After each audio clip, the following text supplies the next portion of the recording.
Hari ini kita bisa belajar lebih cepat, bekerja lebih rapi, bahkan membangun bisnis sendirian dengan bantuan AI. Dulu hal seperti itu butuh tim, butuh biaya besar, atau bahkan keduanya. Sekarang alatnya udah ada di depan mata. Sayangnya banyak orang udah pakai AI, tapi belum benar-benar memanfaatkannya dengan baik. Pakai AI kayak pakai Google, ditanya asal, lalu menyimpulkan kalau AI itu ribet, atau AI itu nggak konsisten. Dan ada juga yang berpikir kalau teknologinya ketinggian. Padahal AI itu nggak serumit seperti yang diperkirakan. Yang salah adalah cara kita memahaminya sejak awal. Dan di masa depan yang tertinggal itu bukan cuma orang yang nggak pakai AI, tapi juga mereka yang pakai AI tanpa tahu cara mengarahkannya dengan benar. Jadi hari ini saya akan tunjukin gimana caranya pakai AI dengan benar agar bisa jadi akselerator nyata buat kalian untuk belajar, bekerja, atau melakukan sesuatu walaupun kalian jalan sendirian. Ada 3 hal penting soal cara kerja AI yang harus dipahami dulu.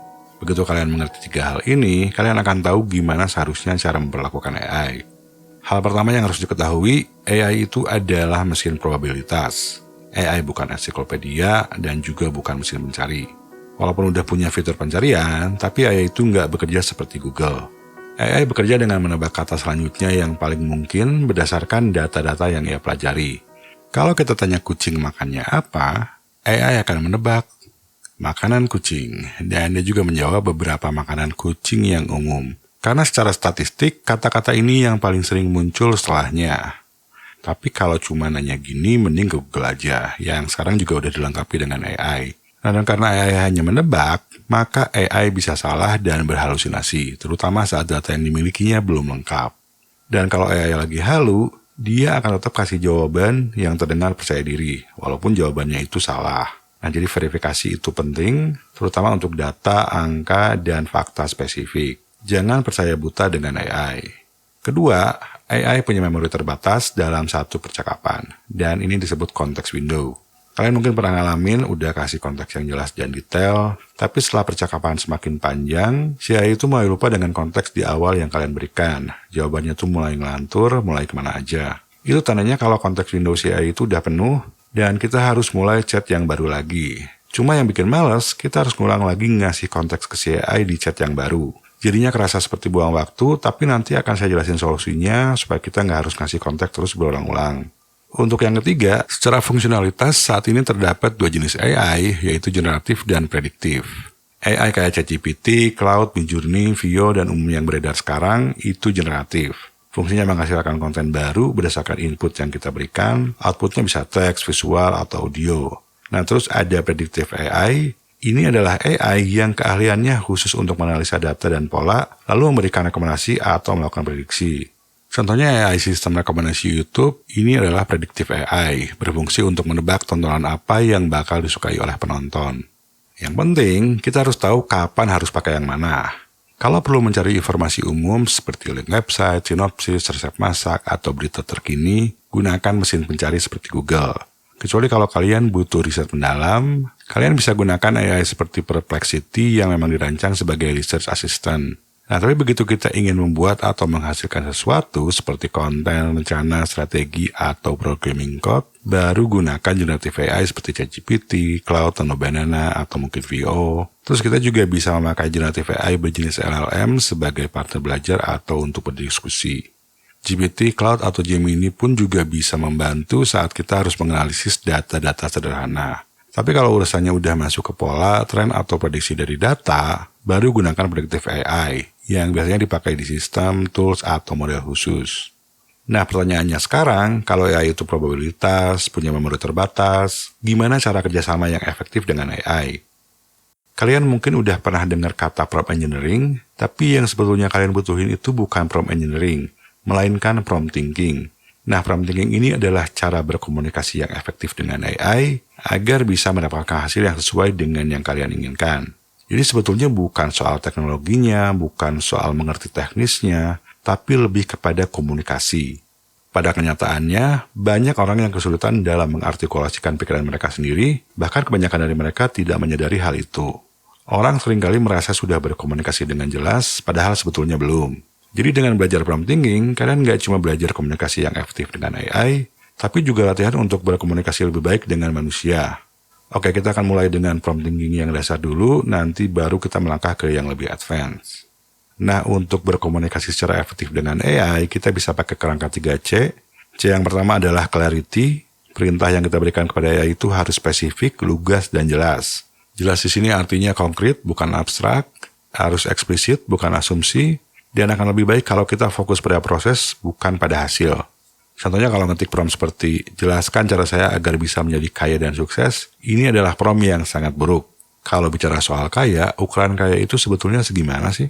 Kayanya itu kaya dari apa? Terus suksesnya juga dalam bidang apa? Karena untuk setiap orang, nilai kesuksesan itu berbeda-beda. Jawaban yang diberikan walaupun sedikit memberi arah, tapi hanya informasi umum yang bisa kalian cari di Google atau YouTube. Nah, kalau contoh yang lebih jelas itu seperti ini. Contoh-contoh di sini semuanya eksplisit dan berfokus pada proses. Tapi prompt ini masih kurang jelas buat AI. Untuk memperjelas, kita harus memberikan C yang kedua, yaitu konteks. AI nggak bisa baca pikiran kita, nggak tahu juga kondisi kita. Dia butuh konteks eksplisit agar bisa menghasilkan output yang lebih cocok untuk diri kita. Dan dalam memberikan konteks, kita bisa mulai dengan siapa, dan siapa di sini bisa informasi singkat tentang diri kita, termasuk peran yang kita lakukan. Nah, siapa yang kedua, ini juga bisa berarti untuk siapa. Terus siapa yang ketiga, ini juga bisa peran yang kita ingin AI mainkan. Dan ini adalah hal-hal lain yang bisa diberikan sebagai konteks, tujuan atau goal yang ingin kita capai, terus juga soal informasi tentang waktu atau tempat. Ini kalau memang penting ya. Nah, dan konteks lainnya yang bisa diberikan, misalnya informasi tentang konsep, guidelines, atau contoh-contoh yang relevan. Nah, terakhir yang terpenting karena AI sekarang udah multimodal, jadi kita juga bisa menggunakan beragam jenis file sebagai input. Contohnya kalau kita mau menganalisis suatu data. Nah, dan C yang ketiga adalah kontrol. Kontrol ini adalah parameter atau aturan-aturan supaya si AI nggak ngelantur. Kita harus jelasin apa yang harus dilakukan, atau juga bisa jelasin langkah-langkahnya seperti apa. Dan yang terpenting adalah batasan-batasan atau apa yang jangan dilakukan. Yang namanya memberikan constraint atau batasan sama AI itu cukup penting. Selain itu, kita juga bisa minta output spesifik seperti minta formatting data dalam bentuk tabel. Oke, ini adalah contoh prompt yang saya tulis dengan framework 3C tadi. Di sini saya memberikan perintah eksplisit dan berfokus pada proses. Ini konteks-konteksnya yang berhubungan dengan apa yang saya minta dari AI, dan saya coba jelasin sedetail mungkin. Tapi kalau ternyata ada yang kelupaan, nanti bisa ditambahkan saat kita melakukan iterasi refinement. Dan ini bagian kontrol atau aturan-aturan yang harus dipatuhi si AI, termasuk constraint-nya. Nah, terus opsional, ini di bagian terakhir kita juga bisa tambahkan seperti ini. Biasanya AI akan memberikan hasil yang lebih baik kalau kita tambahkan seperti ini. Langkah-langkah yang diberikan cukup detail dan responnya juga lebih personal, bukan sekedar informasi umum. Dengan menggunakan framework 3C, kita memaksa AI untuk berpikir lebih keras agar memberikan output spesifik yang konkret dan eksplisit. Tapi ini belum selesai. Saat AI memberikan hasil yang pertama, itu jangan langsung puas, jangan langsung terima begitu aja. Tapi kita harus cek-cek dulu. Dan ini sebetulnya adalah kunci dalam menggunakan AI. Agar hasil yang diberikan benar-benar bagus, lakukan iterasi refinement dengan memberikan masukan, kritik, atau batasan serta konteks yang terlupakan di awal. Ya, kita kasih tahu aja sama si AI misalnya, yang ini kurang realistis atau ini kurang bagus, coba refine lagi. Itu kayak kita lagi ngobrol aja sama pegawai kita. Saya terusin contoh yang tadi, di sini si AI menyarankan untuk belajar dasar manajemen email dan penggunaan spreadsheet. Nah, misalnya ternyata kita udah bisa, berarti kita harus kasih tahu si AI agar dia revisi jawabannya. Jadi dengan melakukan refinement, sekarang si AI memberikan roadmap yang telah direvisi. Dan roadmap ini menurut saya lebih baik jika dibandingkan roadmap yang diberikan sebelumnya. Terus supaya kita dapat informasi yang lebih jelas lagi, kita bisa terus menggali. Intinya jangan cepat puas dengan jawaban si AI. Proses iterasi refinement ini balik lagi kepada cara kita berpikir, makanya lebih baik belajar prompt thinking daripada prompt engineering. Nah, dan supaya iterasi itu juga nggak terlalu panjang, nggak harus terlalu banyak ngobrol, teman-teman bisa lakukan teknik yang ini. Misalnya di sini saya butuh panduan tentang investasi jangka panjang. Saya berikan konteksnya sedikit aja, tapi di sini saya minta AI mengajukan dulu 3-5 pertanyaan sebelum dia membuatkan saya langkah-langkahnya. Nah, teknik ini tuh cukup membantu kalau kalian udah tahu tujuan, tapi masih bingung harus memberikan konteks seperti apa kepada AI. Ini pertanyaan-pertanyaan yang diberikan AI agar dia paham konteksnya, dan sebetulnya ini lebih dari 5 pertanyaan ya. Jadi membantu agar kita bisa memberikan konteks lebih jelas di awal, supaya proses iterasi nantinya itu tidak terlalu panjang. Nah, itu cuma salah satu cara, tapi kalau ternyata percakapan masih jadi terlalu panjang, AI akan tetap lupa dengan konteks di awal karena ada keterbatasan konteks window seperti yang tadi saya jelasin. Nah, di sini ada dua solusi agar AI tidak mudah lupa dengan konteks yang kita berikan. Solusi yang pertama adalah setup personalisasi di level akun.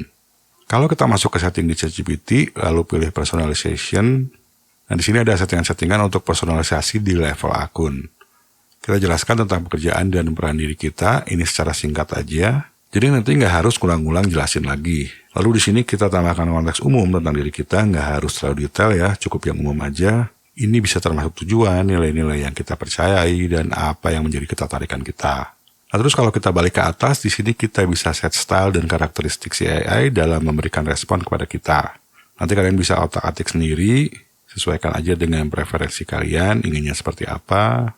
Nah, dan terakhir kalau kalian juga ingin tambahkan aturan atau constraint lain, ini bisa dimasukin ke settingan custom instructions. AI lain seperti Claude atau Gemini juga punya settingan yang mirip. Kalau di Claude, kita bisa masuk ke sini, dan nama settingannya adalah personal preference. Ini kurang lebih sama dengan custom instruction di ChatGPT. Terus kalau di Gemini atau di Gemini, ini masuk ke settings, terus bisa pilih instruction for Gemini, dan di sini tinggal pilih add. Lalu isi aja sama seperti tadi di ChatGPT, tapi karena cuma ada satu settingan, kalian masukin aja semua ke sini. Dengan mengset personalisasi, teman-teman nggak harus lagi ngasih konteks diri kalian setiap kali memulai chat baru. Nah, tapi solusi pertama itu kadang nggak cukup, jadi kita butuh solusi yang kedua, yaitu project. Ini bisa dimanfaatkan kalau kalian punya workflow berulang atau project jangka panjang. Misalnya kalau kalian harus riset ide konten secara rutin atau lagi nulis ebook, nah itu kan nggak akan cukup dalam sehari, nggak cukup cuma pakai satu chat. Bisa jadi repot kalau harus terus-terusan ngisi konteks. Di ChatGPT, kita bisa bikin project. Untuk contoh ini saya akan bikin yang simpel aja, misalnya belajar AI. Terus di sini kita bisa setting, apakah si AI dalam project ini boleh akses memori seluruh akun, atau hanya memori project ini aja. Nah, teman-teman sebetulnya bisa biarkan ke settingan default, tapi untuk keperluan tutorial ini saya akan set ke project only. Nah, kita bisa masukin konteks-konteks yang diperlukan untuk project ini dengan mengklik tombol add files ini. Kita masukin dulu instruksi untuk si AI, dan instruksi ini hanya berlaku untuk chat yang berada di bawah project. Di sini kita bisa sekalian describe tujuannya dan juga role yang harus diperankan si AI. Terus kalau ada konteks-konteks seperti brand guideline, audience avatar, atau jenis data lain yang harus dibaca dulu oleh AI, bisa kita upload sebagai files. Untuk contoh ini saya akan upload satu file teks aja, ini profil si pembelajar, anggap aja saya adalah pemula yang lagi belajar AI. Nah, setelah uploadnya beres, selanjutnya tinggal klik save. Terus sekarang kita tinggal chat aja seperti biasa.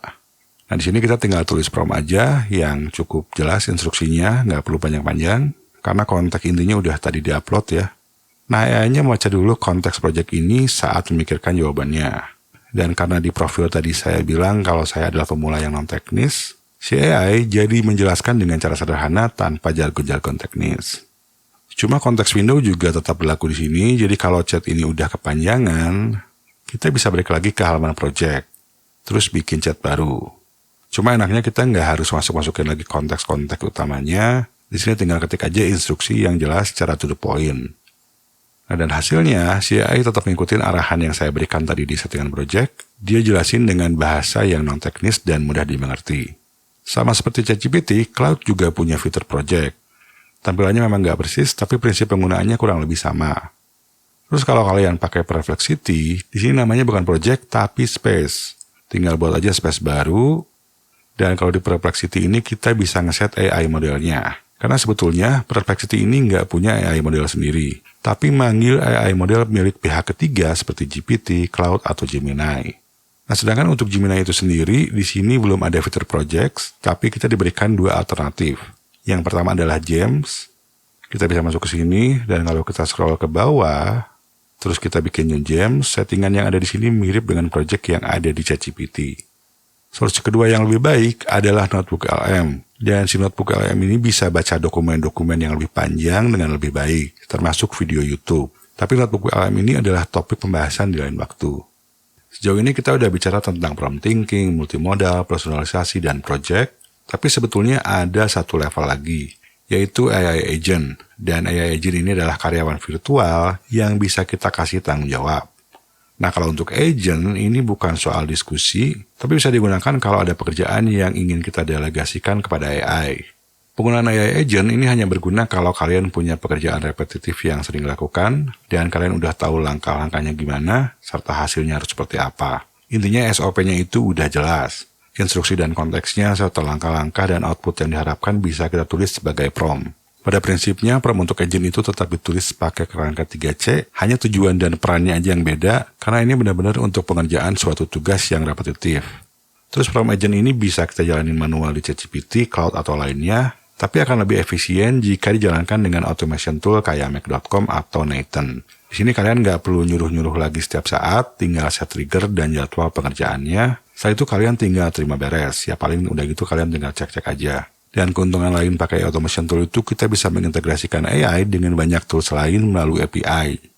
Nah, kalau mau belajar lebih lanjut soal AI agent, sebelumnya saya pernah bahas cara bikin AI agent sederhana dengan Gemini dan Make.com.